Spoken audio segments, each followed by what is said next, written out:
We incorporated the company in 1996, but we didn't start operations till 1999. From 1999, we've had our first babies were born in 2000, January 2000.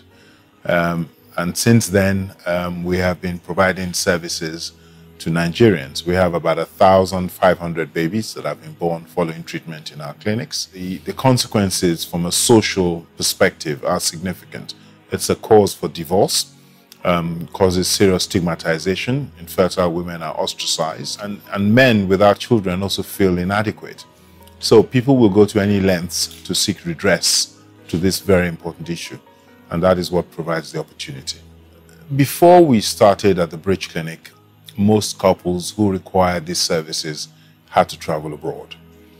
There were other people carrying out IVF within, maybe in the university or as part of their hospital, but there was nobody really focusing on it, okay, as a business and saying this is what we're going to do.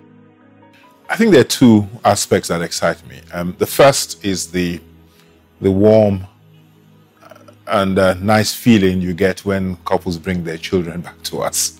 We have a great relationship in Europe that allows us to infuse the latest developments into our clinic, and that is exciting from a scientific point of view. I think the most difficult challenge that we've had to deal with is development and financing of our infrastructure. It became clear that we needed to take another bold step. Another bold step was to increase the barriers to entry, because what we were doing, I think, lowered the barriers because people perceived that all you needed to do was get a few equipment and you could do IVF. But the IVF is a system, it's not an operation. And you need to have the right infrastructure, the right equipment to be able to deliver consistent pregnancy rates to your patients. Unfortunately, because of the challenges of healthcare in Nigeria, our business will continue to grow because there are going to be more people who require our services. And our vision is to, by being the best, our vision is to simply be the best and ensure that our services extend to as many people as required. We were losing interest because you were not expanding, we're not developing new things, we're just doing the same thing. So I think Abraaj is shaking us out of our comfort zone. The second is Abraaj has really positioned us now to what we want to be, the Bridge Clinic being simply the best. I think the most important challenge is getting an understanding that this is healthcare. So the capital needs to be a bit more patient than the normal hurdle rates.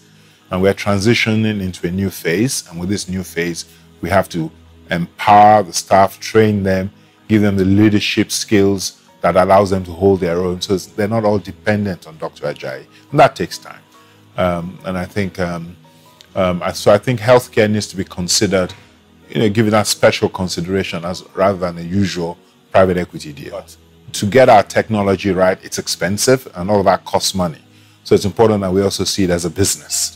So I think it's a new way of thinking, but I think it's the right way for us to be thinking at this stage, because with that and we make our returns, then we have a real platform to expand and dominate in this space.